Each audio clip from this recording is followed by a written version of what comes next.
Hello students, let's read the question. So the question is, which of the following method does not use energy? पूछा इनमें से कौन सा method है जो कि एनर्जी यूज नहीं करता। तो अगर हम देखें यहाँ पे एनर्जी जो यूज नहीं करते, जिस ट्रांसपोर्ट में एनर्जी रिक्वायर्ड नहीं होता उसको हम क्या बोलते हैं? Passive transport.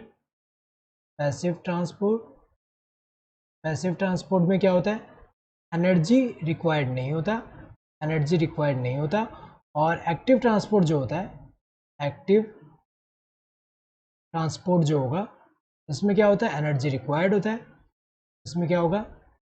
एनर्जी यहाँ पे रिक्वायर्ड होता है। तो अगर हम देखिए पैसिव ट्रांसपोर्ट डिफरेंट टाइप के हो सकते हैं, जैसे एक क्या होता है? Simple diffusion.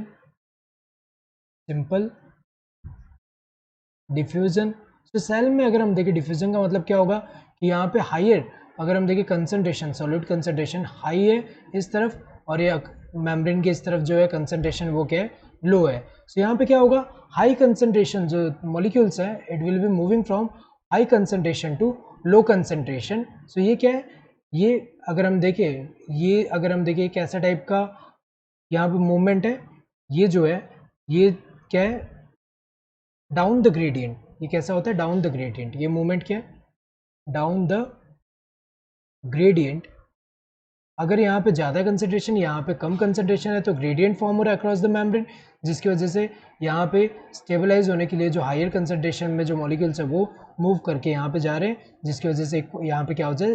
Across the membrane जो है वो ग्रेडियंट कम होकर यहाँ पे इक्विलिब्रियम और वी कैन से स्टेबल हो जाए। तो यहाँ पे क्या हो रहा है? ये सिंपल डिफ्यूजन में क्या हो रहा है? हायर कंसंट्रेशन से लोअर कंसंट्रेशन के टुवर्ड जा रहा है, डाउन द ग्रेडियंट, और यहाँ पे एटीपी का रिक्वायरमेंट नहीं है, इसको हम सिंपल डिफ्यूजन बोलते हैं। दूसरा क्या होता है? ऑस्मोसिस। ऑस्मोसिस में क्या होता है कि अगर दो सिस्टम है और यहाँ पे सेमी परमिएबल मेम्ब्रेन है, सेमी परमिएबल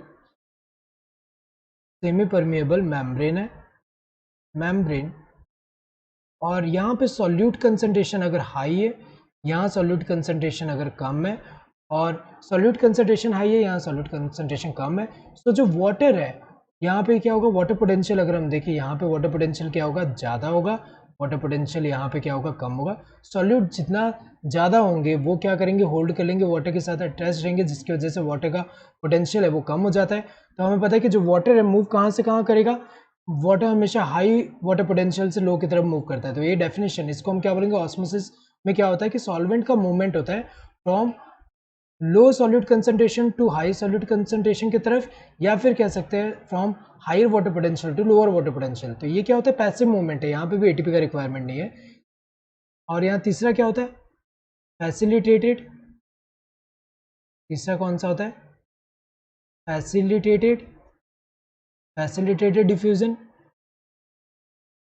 फैसिलिटेटेड डिफ्यूजन में क्या होता है कि हमें पता है कि जो मेम्ब्रेन है, मेम्ब्रेन जो होता है लिपिड मेम्ब्रेन है, सो यहाँ पे जो है सिंपल डिफ्यूजन से कौन से जा सकते हैं? जो कि लिपिड सॉल्युबल मॉलिक्यूल है वही, जो कि लिपिड इनसॉल्युबल होगा वो, उसको जाने के लिए क्या होगा? यहाँ पे स्पेशल प्रोटीन्स, जो यहाँ प्रोटीन कैरियर प्रोटीन जो होंगे उसका रिक्वायरमेंट होगा।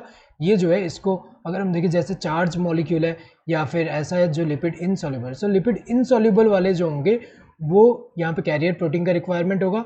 और ये जो मूवमेंट होगा ये कैसा होगा? ये प्रोटीन कैरियर फैसिलिटेट कर रहा है। ये भी क्या होता है? पैसिव होता है, एनर्जी का रिक्वायरमेंट नहीं होता।